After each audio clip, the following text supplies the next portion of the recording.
Hey you guys, what's up and welcome back to my channel. For today's video, I really wanted to focus on tips or things that I've learned in the gym that have made me feel more comfortable being there. One of the most asked questions that I get in DMs, especially when I'm talking about my fitness journey or just about the gym in general, is how to feel confident in the gym, how not to be scared of the gym itself. And if you're someone who is like, gym curious, interested in trying it, but you've just been a little bit wary of it, I hope that some of the things that I talk about in this video can help you feel more confident there. So in this video, I'm going to talk a little bit about the machines, just like very base level. I'm not a personal trainer, so I'm not here to train anyone, but I think just like tips and tricks can be given by anyone who has, spent a lot of time doing something. And then I'm going to also talk a little bit about mindset and the mindset that I put myself in to feel confident in the gym. But before we get into all of that, I want to say a huge thank you to Built Bar for sponsoring this video. I have here a brand new flavor that I've never tried. So this is the Built Bar Puffs in flavor churro. I think when I first started working with Built Bar, I was like, this is the one that I'm the most excited to try. And I actually have waited to try it for this video. So on camera taste test. I think this might be my favorite one ever. That cinnamon really comes through. You guys know that I love Built Bar already if you've been watching me for any amount of time. These are a staple in my household. I basically keep them everywhere: car, gym, editing desk. These are my go-to. They come in 18 permanent flavors, 6 of which are new. Okay, churro situation. It's taking everything in me not to take another bite of this, but I need to keep talking. They've improved their texture and their taste while maintaining this nutritional profile that I love so much about Built Bar. This whole bar here has 130 calories, 17 grams of protein, and 5 grams of sugar. I love how long they keep me full. They satisfy my hunger so that if I'm out and about, I can wait until I'm home to have a meal that's going to make me feel good as well. Overall, I just love this bar, and you can try them for 10% off with my promo code. Go to builtbar.com, use promo code AlyssaAnderson10, and get 10% off your order. It's builtbar.com. Alyssa Anderson 10, get 10% off your order. Thank you so much to Built Bar for sponsoring me and continuing to partner with me. Without further ado, let's get into the video. So I really want to take it back to basics here for this video. So basically, I want to ensure that if you are stepping into the gym for the very first time, or you've had a gym membership for a really long time and it's been a while since the trainer did the walkthrough with you showing you how the machines work, you will be a little bit more prepared because you watched this video. So the first thing that I want to start out with are the cardio machines. Basically, the first thing that I do when I get into the gym, I go into the change room and I deal with all my stuff. I take my little inhaler because I have asthma, and then I go to the cardio machines. I love starting out my workouts with cardio because it warms up my body and it makes it feel like I'm looser. And I also just love to sweat, and starting out with cardio really sets in motion how the rest of my workout's gonna go. The thing with cardio equipment, for me anyway, sometimes it can be really confusing. I remember so often, even if I tried new gyms that had different treadmills or different Stairmasters, I actually wouldn't know how to get the machine to do what I wanted to do. For me, this is because so many machines have built-in programs in them, and that button oftentimes is bigger than the button for the manual option. So what I want to focus on here is the quick start button. Most treadmills will have an option for quick run, quick start, something of that variety. If your goal is to control the incline and the speed yourself, using that quick start button or quick run button will be the way to do that. If you choose a program, for instance, let's say you clicked on intervals, that machine will bring you up in incline, down in incline, up in speed, down in speed, because it's giving you a workout that it has created that's on the software already. Those workouts are fun, and I think that they keep things interesting.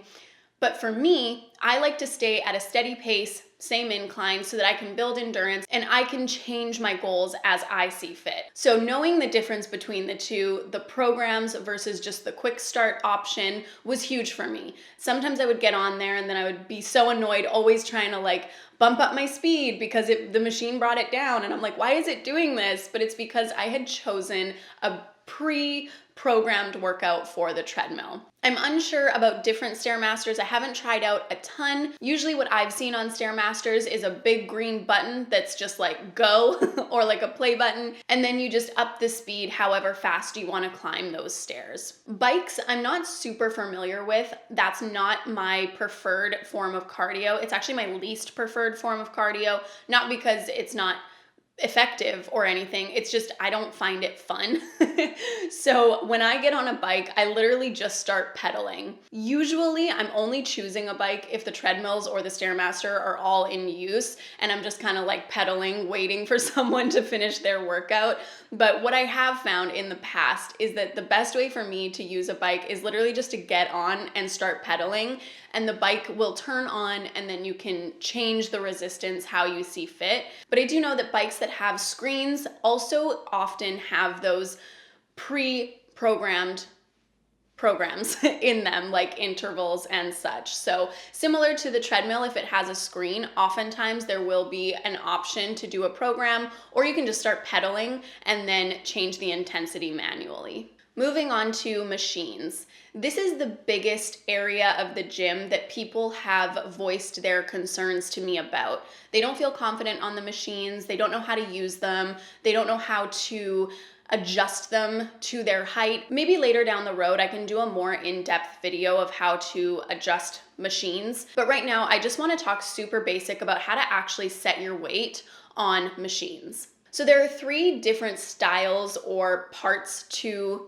the weights when we're talking about machines other than resistance machines. And those 3 are weights that use a pin, weights that are like a flick at a wrist, and the drop down weights. So weights that use a pin, generally speaking, on the machine, there will be a big stack of weights that will be labeled. Sometimes they jump with 15-pound increments, sometimes 5, sometimes, I don't know, I think I've seen 20 when we get like into the higher weights, but it's a big stack of weights. Wherever you put that pin, that's how much weight you're going to be lifting or pushing. Now, I've run into a situation where even putting the pin on the first hole in the weight stack is too heavy for me, and I couldn't figure out how to make it so that it was just the lowest possible weight. In this scenario, literally what I do, I don't know if this is proper, but it's worked for me, and sometimes there is a spot for it, just take the pin out. And then it will be the lightest weight possible for that machine. Sometimes the pin does have its own little like pen holder sort of thing on the top of the lightest weight, and you can put it in there. Sometimes for some reason I can't find it and I just let the pin dangle, but I found that that's super helpful to know, because for the longest time I would just skip machines because I knew that I wasn't strong enough to utilize them. But I was mistaken, because I was strong enough to utilize them. I just needed to take the pin fully out, because then I was just lifting the minimum amount of weight for that machine. The second type of weight stack that I've run into are what I'm gonna call switches. So they're little flat levers that you push to the right or push to the left. Generally speaking, okay, in North America, I don't know if things are different in other areas of the world, but I've been to gyms in the United States and in Canada, and this is what I've encountered. Generally speaking, if you flick the lever to the right, you're turning the weight on. If you flick the lever to the left, you're taking weight off. So what I make sure to do if I'm walking up to a weight stack that uses these switches, I make sure that all of the levers are fully to the left. Sometimes someone has been on the machine and they will have the levers so far down, they're lifting such heavy weight that I won't notice it. And if you go up and you flick on, say, 5 pounds, the weight stack is still going to register that you're lifting, say, 200 pounds. And you don't want that, because maybe you're getting on that machine, you're clicking on your 10 pounds and you're going all into it. If you do that and there's a 200-pound weight on, you're going all into it, you can risk injury. You could strain yourself, you could pull a muscle. So I make sure that all of the switches are to the left before I start putting on my own weight. and then I choose my weight. And the way that I choose my weight is I usually go lightest first and then work my way up. Even if I have to stop in the middle of a set to add on more weight, I personally would rather do that than start out with weight that's too heavy for me. So say last week I was doing 20 pounds on a machine. I would start the next week at 20 pounds, just to make sure that my body was feeling good that day, feeling like it could handle it that day. And then I can stop in the middle of a set and flick the switch below it to increase the weight if I want to, or I can wait until the end of my set and just do the next set at a heavier weight. The third type of weights that I've encountered on a weight stack are the drop down weights. I haven't seen these on all machines, but they definitely exist and they have messed me up sometimes. So what I'm talking about here are 5-pound weights that live at the top of the weight stack, and you can twist them to add them onto your weight stack. Sometimes what has happened to me is those will be already on my weight stack and I won't have noticed. I won't know that these even existed. I don't notice the difference, and it's adding weight to my workout. And if my muscles aren't strong enough to be able to handle minimum weight plus 5 pounds or plus 10 pounds, then I will feel like I can't use that machine anymore. However, in reality, I've just added on too much weight because that's adding on an extra 5 pounds that maybe I can't handle. So important to know these do exist, and also important to know because sometimes weight stacks, as I said, go in increments of 10 pounds, 20 pounds, whatever. And you're ready to kick it up a notch, but you're not ready to kick it up 20 pounds, or you're not ready to kick it up 10 pounds. And these little drop weights will allow you to kick it up a notch safely so that you're not overexerting your body, you're not putting too much strain on your muscles, but you're still increasing the weight load so that you're still moving in the direction that you want to be moving in, which is to be strong like a lion. For me, anyway, that's my goal. We'll quickly talk about resistance machines because I often find that those are the machines that gyms put in women's only sections. I don't know why they do that, as if women don't want other kinds of machines in there, but this is just what I've seen. And for me, I actually don't like using resistance machines. I just don't like the way that they feel. It feels very different to me than actually lifting like a weight stack. And I'm not 100% certain on how they work. So I'm not the greatest to talk about the actual function or value of resistance machines, but I will tell you what the weight stack has looked like for me when I see the resistance machines. So we've talked about the little pin for the weight stack, the little switch for the weight stack. On resistance machines, what I generally see are push buttons. And you can push the button in, pull the button out, and that will add the resistance and have a weight attributed to that resistance. So again, just like with the pin, just like with the switch, the button that you choose to press, that's the corresponding weight that you will be lifting or pushing. Again, much like with the switch, if I were to use a resistance machine, I would make sure to check that all of my push buttons are in the out position. That means that the weight is off, generally speaking. And then I will go in and press the button in that I want to be lifting. I hope that made sense. Again, if you've been to the gym for a while, you probably know all of this, but I honestly feel like there's value in this information. I had to encounter these things just by myself, trying to figure them out. I haven't seen a video on YouTube really going like super back to basics like that. So weight stacks were something that I had to figure out myself, and it would have been nice for me to watch a video like this when I was starting. So hopefully someone took value out of that whole spiel.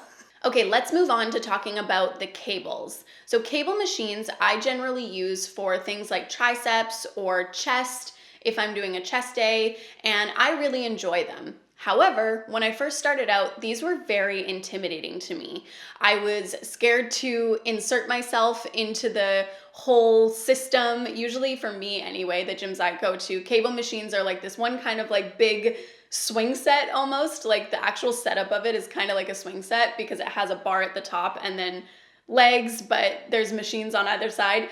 Anyway, this big contraption, and there's often a lot of people working at that same section. And so I felt like if I didn't know where the attachment I wanted was, or I maybe didn't know what to do, then I didn't want to insert myself in there, take up space that somebody else might have needed. I was just embarrassed. But it can be very intimidating because there's so many people working on the same apparatus. So I just want to give you a few quick tips about cable machines that I wish that I had known and would have made me feel more confident inserting myself into that little workout section.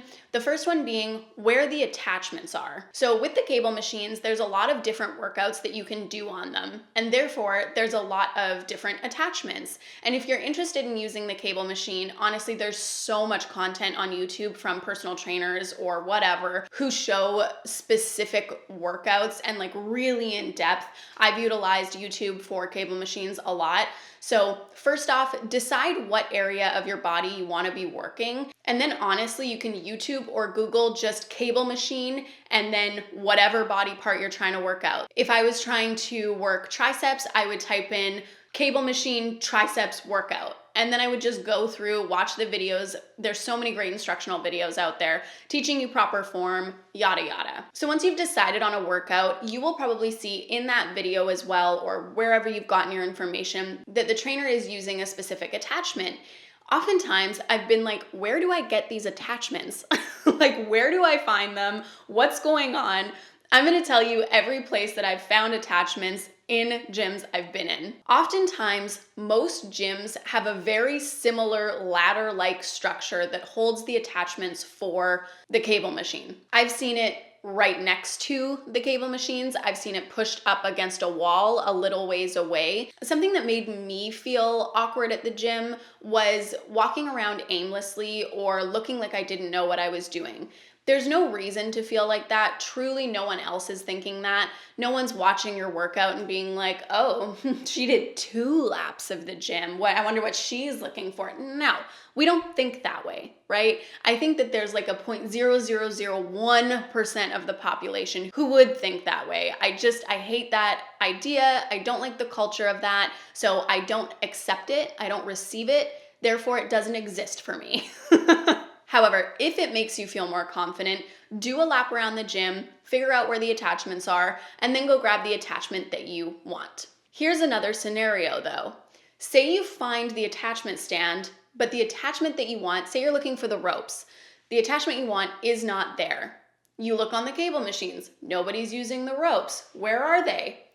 Oftentimes, okay, because people don't know how to put away attachments or their weights, they will just drop the attachment right off of the hook onto the floor. I'm sure that they put it in their hands first. I'm just being dramatic, but they will just leave the attachment next to the cable machine. Honestly, sometimes this is more convenient. If the attachment stand is like super far away, I don't mind it. I'm sure gym owners are probably like, oh my gosh, don't say that, Alyssa, because it can be frustrating when there's just a bunch of stuff lying around your gym. So please always re-rack your weights, put your attachments away. But in the case that you can't find your attachment on the attachment stand, oftentimes it is just beside the weight stack of whatever apparatus you're working on. Literally just yesterday, I did 3 laps around the apparatus looking for, I was doing reverse bicep curls for my triceps. And I was like, where is this bar? I was just lapping and lapping and lapping. And then I was thinking and I'm like, oh yeah, okay. I finally found it. It was like tucked under the weight stack. So sometimes you do just have to go looking. And truly, I didn't notice if anybody was looking at me. Here's the way I think about it. If I'm at the grocery store and I'm looking for an item in the soup aisle per se, I'm looking for chicken noodle soup. That's a bad example because it's everywhere. I'm looking for like cream of asparagus soup. I'm not embarrassed walking up and down the aisle, back and forth, scanning, trying to figure out where is this asparagus soup? I can't find it.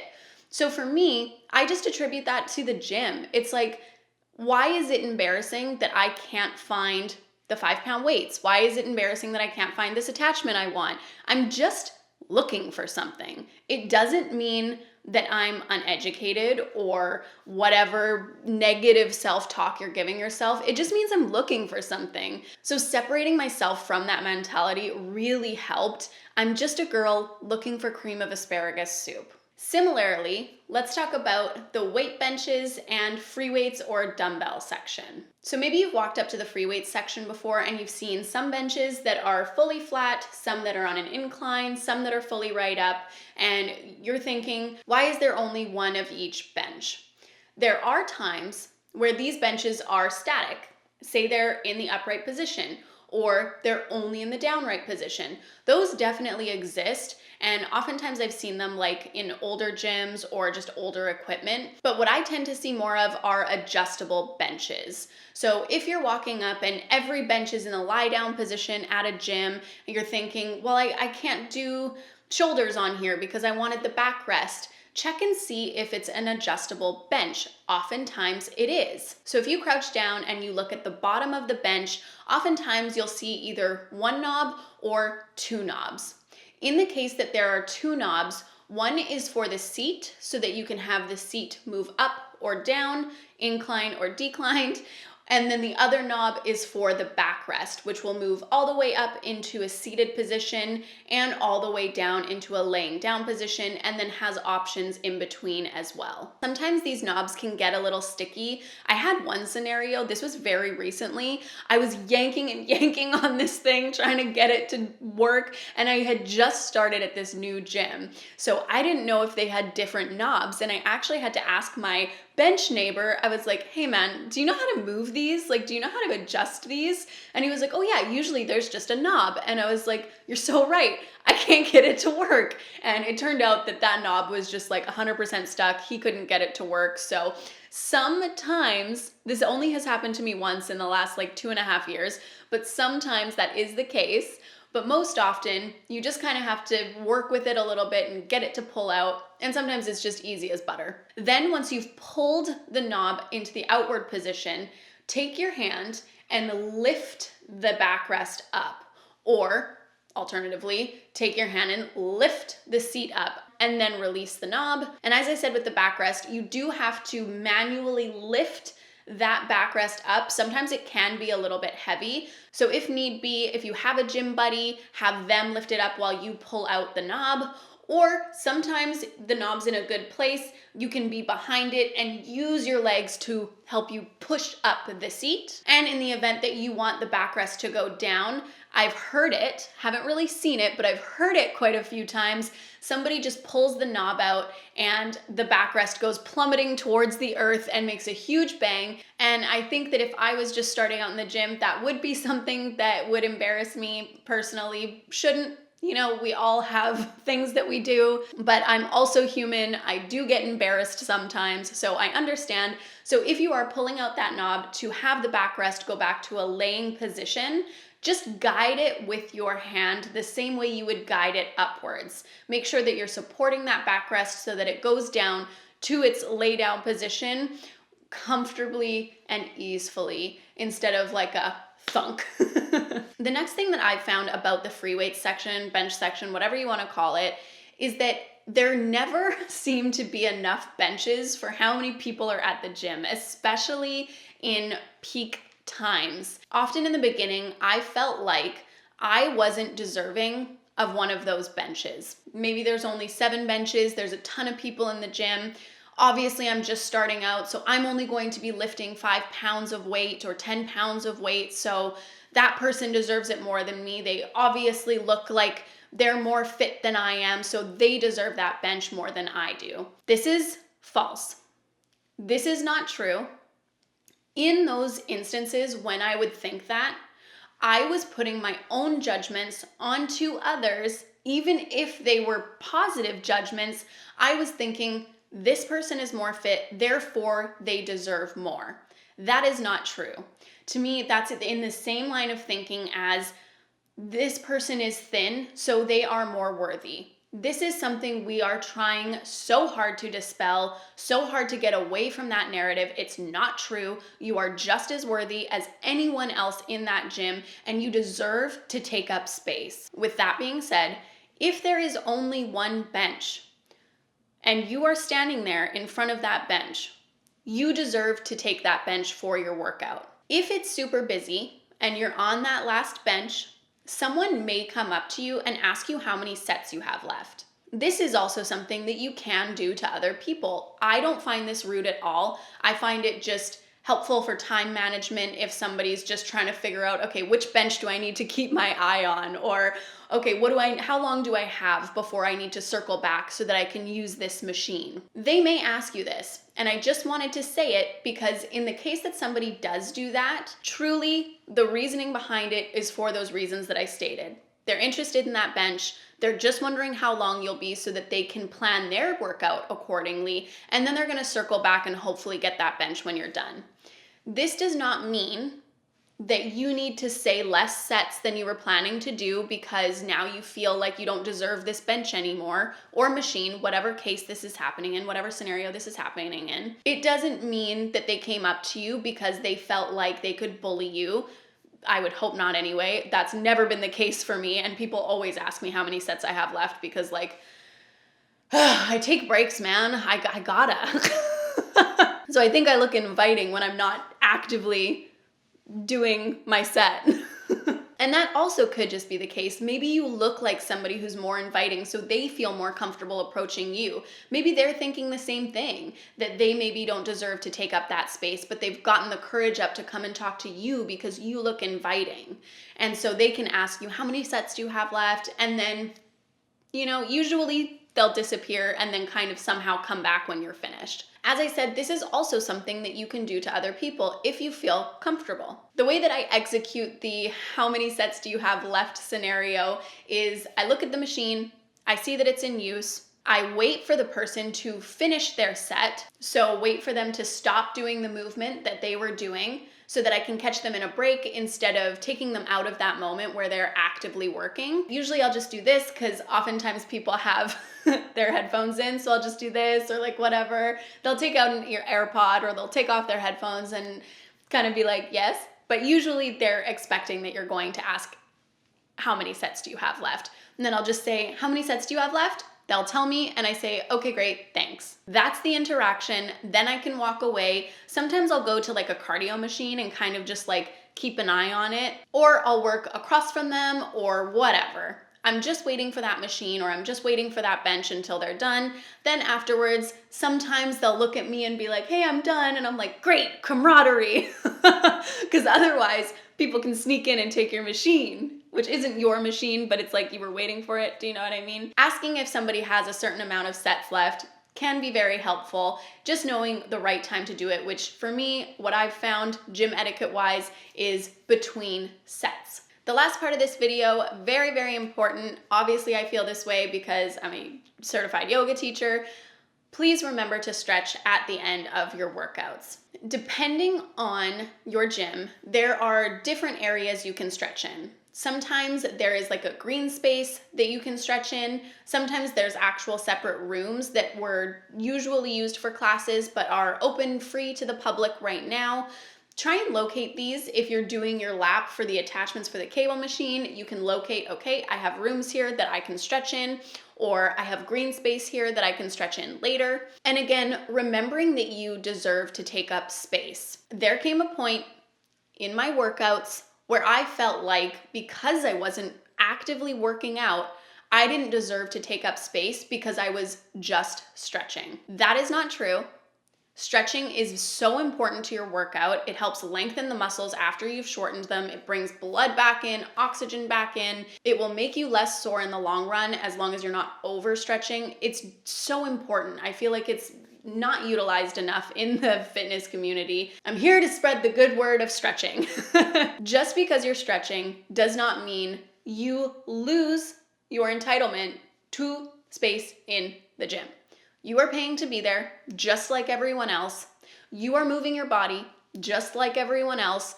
You deserve that space. What I will say is that I often try to stretch up against a wall or off to the side so that in case somebody is doing a lunge situation or maybe sled pushes, they can still get through even though I'm doing static stretches on the side. Especially because I like to stretch for quite a while, so I just want to be conscious that, hey, I am taking up this space for quite some time. So if somebody's waiting to do their sled pushes until I'm done stretching, I mean, they're gonna be waiting a while.